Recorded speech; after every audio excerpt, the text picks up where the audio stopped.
Hi everyone, मेरा नाम रितु सिंह है और मैंने 17वीं बीपीएससी सिविल सेवा परीक्षा में 603 रैंक हासिल किया है और मुझे म्युनिसिपल एग्जीक्यूटिव ऑफिसर की पोस्ट मिली है। मेरा एजुकेशनल बैकग्राउंड की बात करें तो मैंने केंद्रीय विद्यालय से अपनी स्कूलिंग कंप्लीट की है। मैंने सेंट्रल यूनिवर्सिटी ऑफ हरियाणा से सिविल इंजीनियरिंग किया है और मैंने post graduation Indira Gandhi Delhi technical university से किया है अर्बन प्लानिंग में। तो ये मेरा ऐसे पेपर है। इसकी स्ट्रैटेजी से पहले मैं ये बताना चाहूँगी कि मैंने इसके लिए प्रिपेयर कैसे किया था। ऐसे मेरा एक वीक पॉइंट था क्योंकि मुझे हमेशा से ऐसे में थोड़ा डर लगता था क्योंकि कभी लिखा नहीं था उस तरीके से। तो सबसे पहले ही मेरे मन में डर बैठ गया था कि मैं इसको कैसे करूँगी। मेंस के प्रिपरेशन के दौरान मैंने सबसे लास्ट में ऐसे का प्रिपरेशन करना स्टार्ट किया। तो इसके लिए सबसे पहले मैंने खुद से कुछ ऐसे लिखे टॉपिक्स को, प्रीवियस ईयर क्वेश्चन में जो टॉपिक्स आए थे उसको सिलेक्ट करके। बट समझ में ये नहीं आता था मुझे हमेशा कि लिखना क्या है। देन मैंने अदर जो टॉपर्स कॉपी को देख के मैंने देखा कि कैसे ऐसे लिख रहे हैं। फिर मैंने बार बार प्रैक्टिस किया उसको इम्प्रूव करने का और सेम टॉपिक पे मैं ऐसे लिखती थी जैसे किसी ने पहले लिखा हुआ है, उस टॉपिक पे मैं ऐसे लिखती थी और फिर उसको कंपेयर करती थी कि उन्होंने उसको कैसा लिखा है, या फिर कोई मेरा फ्रेंड है तो उन्होंने उस ऐसे को किस तरीके से लिखा है, हम लोग आपस में एक्सचेंज करके हाँ हम ये पॉइंट भी ऐड कर सकते हैं डिस्कस करके। ऐसे मैंने अपने ऐसे को सुधारा। तो ऐसे के थ्रू मैं बताती हूँ कि कैसे क्या क्या पॉइंट्स ऐड कर सकते हैं और क्या क्या मुझे दिक्कत आई और उसका सॉल्यूशन मैंने कैसे निकाला। तो सबसे पहले है कि मैंने ये वाला किया था, importance of India in contemporary global perspective. तो ऐसे का क्या होता है कि वंस यू नो कि हाउ टू राइट ऐसे, क्या पॉइंट्स आपको ऐड करने हैं, कैसे करना है, then you have to make notes. जो भी टॉपिक्स है उसका, जो रिपीटेड टॉपिक्स है जैसे कि विमेन एंड लाइक एम्प्लॉयमेंट और इन्वायरमेंट, ऐसे कुछ रिपीटेड टॉपिक्स हैं जो कि बार बार पूछे जाते हैं इसके अराउंड। तो इसका आपको एक नोट्स टाइप का प्रिपेयर कर लेना है कि what all points you are going to write, और उससे रिलेटेड कोई स्टोरी या कोई पोएम जो भी आप मेंशन करेंगे उसका नोट्स प्रिपेयर कर लें ताकि आपको लास्ट में प्रॉब्लम ना हो। उसके बाद फिर जैसे इसका importance of India in contemporary global perspective है, तो सबसे पहले क्या करना है आपको कि 3 घंटे का टाइम रहेगा। तो आपको, मैंने ये डिसाइड किया था कि मैंने 10-10 मिनट तीनों ऐसे को दूंगी लाइक थिंक करने के लिए कि उसमें हमें लिखना क्या है। सबसे पहले आपको पॉइंट्स लिख लेने, मैं अपना लास्ट पेज दिखाती हूँ।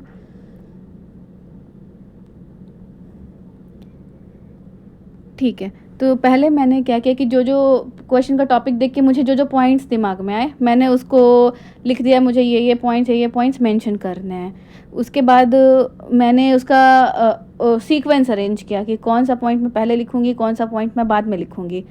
और सभी सारे ऐसे का ही मैंने ऐसे किया और सारे ऐसे को मैंने 10-10 मिनट टाइम दिया बस थिंकिंग में कि मुझे कौन सा पॉइंट्स मेंशन करना है और किस सीक्वेंस में मेंशन करना है। और ये हम कैसे डिसाइड करते हैं, क्यों, जैसे कि ऐसे एक स्टोरी की तरह होता है कि हमें कहानी बतानी है। तो ऐसा तो होगा नहीं कि कहानी का जो एंड पार्ट है हम पहले ही बता दें या जो मिडिल पार्ट है वो हम सबसे लास्ट में बताएं, जो स्टार्टिंग में बताना है वो बीच में बता दें, ऐसा तो नहीं कर सकते। तो मैं पॉइंट्स लिखती थी, उसके बाद मैं देखती थी कि कौन सा मेरा स्टार्टिंग पॉइंट में आएगा मेरे स्टोरी के, कौन सा पॉइंट मेरे मिडिल पॉइंट पार्ट में आएगा और कौन सा मेरे लास्ट पार्ट में आएगा। तो ऐसे ही मैंने किया। उसके बाद 10 मिनट बाद, मतलब एक ऐसे को मैंने 50 मिनट दिए।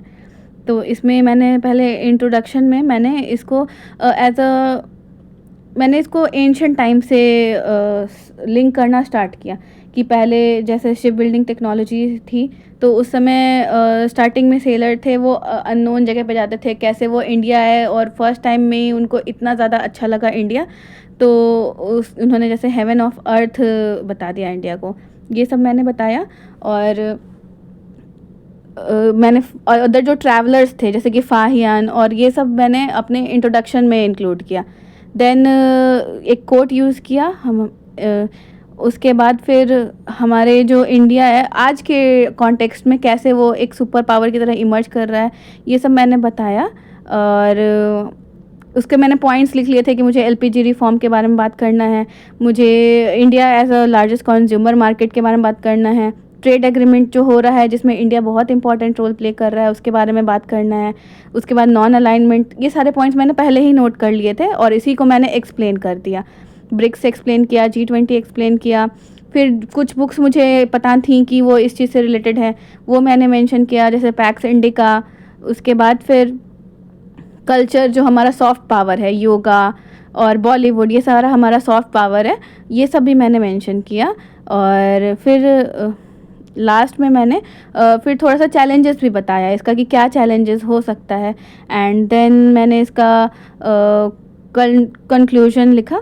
और ये मैं बोलूँगी कि इसमें पॉइंट्स तो आपको पढ़ के जाना होगा कि क्या क्या पॉइंट्स इसमें ऐड हो सकता है, लेकिन ऐसे लिखने में कुछ चीज़ें ध्यान रखनी होती है। जैसे मैं जब लिखना स्टार्ट किया था तो मुझे ये कन्फ्यूजन था कि मुझे हेडिंग देना चाहिए या नहीं देना चाहिए। बहुत सारे लोग बोलते हैं कि टॉपिक्स का हम हेडिंग दे सकते हैं, बहुत सारे बोलते हैं कि नहीं दे सकते।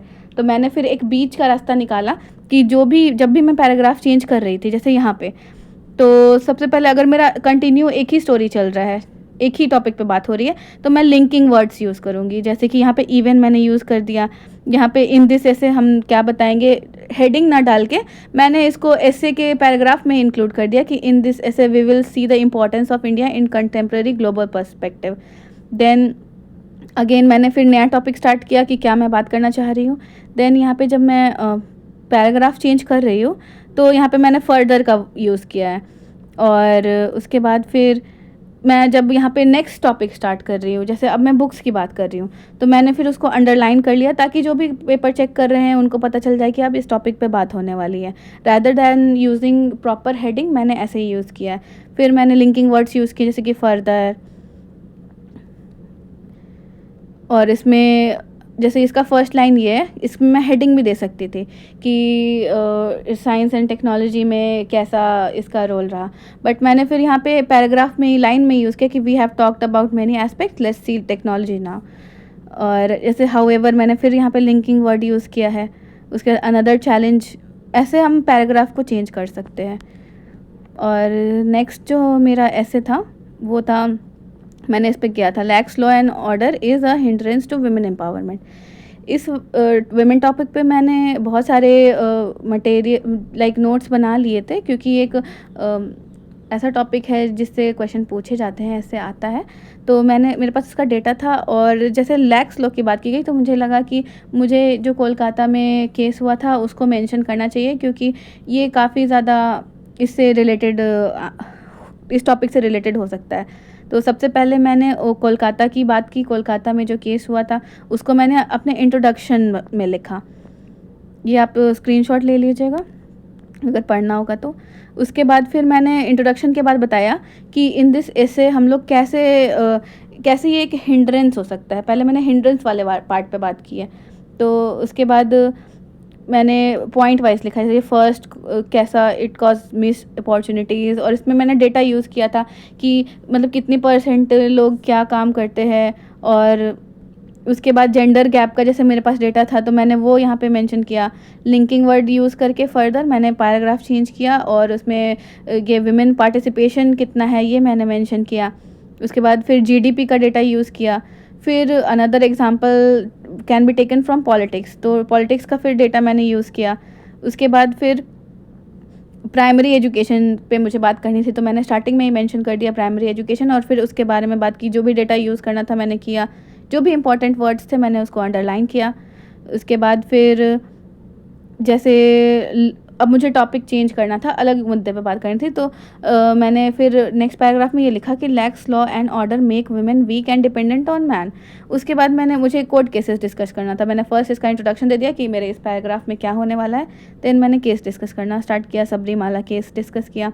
फिर मुझे बुक के बारे में बात करनी थी, तो रैदर दैन मैं हेडिंग देती, मैंने फर्स्ट लाइन में लिख दिया कि इस बुक में किस चीज़ के बारे में बात हुई है और क्या है, उसको मैंने अंडरलाइन कर दिया। उसके बाद फिर मुझे इस टॉपिक पे बात करनी थी कि जो गुड लॉ और ऑर्डर होता है वो कैसे हेल्प करता है विमेन एम्पावरमेंट में, तो मैंने इसके बारे में लिखा और बिहार का एग्जांपल भी दिया। उसके बाद विशाखा गाइडलाइंस का एग्जांपल दिया। अदर बुक्स जो मुझे याद था वो मैंने मेंशन किया। उसके बाद फिर मैंने अपना कंक्लूजन लिखा, और मैंने एक पोएम लिखा जो कि माया एंजेलो के द्वारा लिखा गया था, और ये मैंने ऐसे कंप्लीट किया। उसके बाद थर्ड जो ऐसे था वो हमारा लोक से होता है, लोक जो लोकोक्ति हैं उससे रिलेटेड होता है, इसमें बहुत सारे इंटरनेट पे अवेलेबल होते हैं कि कौन-कौन सी बिहार की लोकोक्तियाँ हैं फ़ेमस, तो आप उनको पढ़ सकते हैं। और मैं ये बोलूँगी कि अगर आप ध्यान से पढ़ेंगे ना, तो 4 में से कोई ना कोई एक लोकोक्ति ज़रूर ऐसी होगी जो कि आपने कहीं सुनी होगी, बस ध्यान से पढ़ना है। जैसे कि यहाँ पे जैसन बोइबा वैसन काटवा, ऐसा होता, लेकिन थोड़ा-सा बोई बड़ हो गया है और कट बड़ हो गया है। तो ये चीज़ आपको थोड़ा ध्यान देना है, कॉमन सेंस का यूज़ करना है कि ये क्या कहना चाह रहा है, और वैसे ही क्वेश्चन को सॉल्व करना है। और लोकोक्ति वाले में एक चीज़ बहुत कॉमन होती है कि जितनी भी लोकोक्तियाँ होती हैं, जितने भी ये मुहावरे होते हैं, इनका फाइनल गोल एक ही होता है कि लोगों को एजुकेट करना, लोगों को बताना कि उन्हें क्या नहीं करना चाहिए, क्या करना चाहिए, और सद्बुद्धि देना, सही मार्ग पे लेकर जाना। सारे लोकोक्तियाँ और मुहावरे एक तरफ ही पॉइंट आउट करते हैं। तो ये कॉमन पॉइंट्स आप हर ऐसे में लिख सकते हैं। तो आप कुछ कॉमन पॉइंट्स बना लेंगे जो कि आप हर लोकोक्ति वाले ऐसे में आप ऐड कर सकते हैं। तो मैंने ये जैसन बोइबा वैसन कटवा पे किया। सबसे पहले मैंने इसको एक्सप्लेन कर दिया कि इसका क्या मतलब होता है, क्योंकि जब तक हमें इसका मतलब ही नहीं पता चलेगा, हम इसको आगे कैसे फर्दर डिफ़ाइन कर पाएंगे। तो फर्स्ट लाइन में मैंने एक्सप्लेन कर दिया कि इस मुहावरे का क्या मतलब है। फिर मैंने इसका इंट्रोडक्शन दिया। इस इंट्रोडक्शन में मैंने ये 9/11 जो अमेरिका पे अटैक हुआ था उसको मेंशन किया। इंट्रोडक्शन कंप्लीट होने पे मैंने बता दिया कि in this essay we will understand the deeper meaning of proverb, कि हाँ, इसको मैंने कैसे पार्ट में डिवाइड किया, जैसे जैसन बोइबा वैसन काटबा। तो मैंने इसको किया कि पहले मैं ये बताऊंगी कि क्यों ऐसा होता है, क्यों लोग मतलब गलत बोना चाहते हैं, और अगर गलत बोएंगे तो उसका क्या रिज़ल्ट होगा, अगर अच्छा बोएंगे तो क्या रिज़ल्ट होगा, और क्या हमेशा ऐसा होता है कि लोग जैसा बोते हैं वैसा ही पाते हैं, या कोई और केस भी है। तो ये सारे क्वेश्चन का आंसर मैंने देने की कोशिश की। सबसे पहले मैंने बताया कि क्यों गलत करते हैं। तो ये होता है कि सबसे पहले जैसन बोइबा का मतलब मैंने डिफ़ाइन किया कि जो काम, और वैसा काटवा मतलब रिज़ल्ट। उसके वो मैंने इंडियन फ़िलॉसफ़ी ऑफ कर्म से रिलेट कर दिया, और फिर उसको मैंने महाभारत से रिलेट कर दिया कि गलत लोग लालच में गलत काम कर देते हैं, या फिर विवेक काम नहीं करता तो गलत काम कर देते हैं। मैंने रश्मि रथी का लाइन भी मेंशन कर दिया इसमें। फिर फैक्टर बता दिया कि ग्रीड की वजह से लोग गलत काम करते हैं। उसके बाद फिर मैंने हमास इज़राइल का भी एग्जांपल दिया है इसमें। और उसके बाद फिर हाँ, क्या कम हमेशा ऐसा होता है कि जैसा बोएंगे वैसा काटेंगे। तो जो एंटीबायोटिक्स हैं जो कि फ्लेमिंग ने डिस्कवर किया था, वो एक्सीडेंटली हुआ था, मतलब वो उन्होंने बोया किसी और चीज़ के लिए पर उनको मिला कुछ और चीज़। तो बहुत बार ऐसा भी होता है कि सरप्राइजिंगली हमें कुछ पॉजिटिव चीज़ें मिल जाती है, जो हमारी गलती नहीं भी रहती है तब भी हमें पॉजिटिव चीज़ मिल जाती है, या फिर नेगेटिव चीज़ भी मिल जाती है। ये चीज़ मैंने मेंशन किया। उसके बाद फिर मैंने जो भी रिसेंट पहलगाम में अटैक्स हो रहे थे उसका मेंशन किया कि कैसे किसी ने गलत बोया तो उसका गलत उन लोगों को भुगतना भी पड़ा। और मैंने फिर बिहार की बात की यहाँ पे कि अल्कोहल बैन जो हमारे यहाँ है वो इतना अच्छा स्टेप हुआ तो उसका रिज़ल्ट कितना अच्छा हुआ, जैसा बोया वैसा काटा। हर बात पे मैंने लास्ट में इसको अपने मेन टॉपिक से लिंक करने की कोशिश की, हर पैराग्राफ को, कि जिसने जैसा बोया उसने वैसा पाया। फिर मैंने थोड़ा फ़िलोसॉफ़िकल भी इसमें ऐड किया, जैसे कि इमैनुअल कांत की जो कैटेगोरियल इम्पेरेटिव है थ्योरी, उसमें ये है कि जो हमारा काम है वो हमें प्रमोशन के लिए नहीं करना चाहिए, कोई फ़ायदे के लिए नहीं करना चाहिए। जो हमारा काम है वो सिर्फ कर्म ही पूजा है, ये सोच के करना चाहिए। और इसको भी मैंने लिंक कर दिया। उसके बाद मैंने फिर से बुक्स को मेंशन किया, वाई नेशन फेल बुक को मेंशन किया कि उसमें क्या लिखा गया है इससे रिलेटेड, वो कैसे लिंक्ड है। उसके बाद जो हमारी थ्योरीज़ हैं, इंडियन फ़िलॉसफ़ीज़ हैं, जैसे निष्काम कर्म, और ये सब को मैंने लिंक किया और कंक्लूजन लिख दिया। और या इतना ही था। और इस जो लोकोक्ति वाला जो भी ऐसे है उसमें मैं बोलूँगी कि आप कुछ कॉमन पॉइंट्स, जैसे कि इंडियन फ़िलॉसफ़ीज़ के जो भी अच्छे पॉइंट्स हैं उसको लिख लीजिए, वेस्टर्न फ़िलॉसफ़र्स का लिख लीजिए, कुछ अच्छी बुक्स लिख लीजिए, कोट्स लिख लीजिए, पोएम्स लिख लीजिए। तो आप और प्रैक्टिस करिए, आपको खुद ही खुद पता चल जाएगा कि कैसे लिखना है। स्टार्टिंग में हो सकता है कि ऐसे अच्छा ना हो, समझ में ना आए कि अब क्या लिखना है, तो आप पहले कॉपी करना कोशिश कीजिए। आप एक बार प्रैक्टिस करिएगा, कॉपी करके अपना लिखिए, फिर दूसरे से कंपेयर कीजिए, फिर उसको लिखिए, जो दूसरे का आपको अच्छा लगा उसको ऐड कर लीजिए। ऐसे धीरे-धीरे क्या होगा कि आपका खुद ही लिखने का डेवलप हो जाएगा और आपको आइडिया लग जाएगा कि आपको कैसे लिखना है। कोई भी अलग दूसरा टॉपिक भी मिल जाता है तो उसमें आप अपने खुद से भी लिख सकते हैं। एक बार बस प्रैक्टिस की बात होती है इसमें। तो येस दैट्स इट।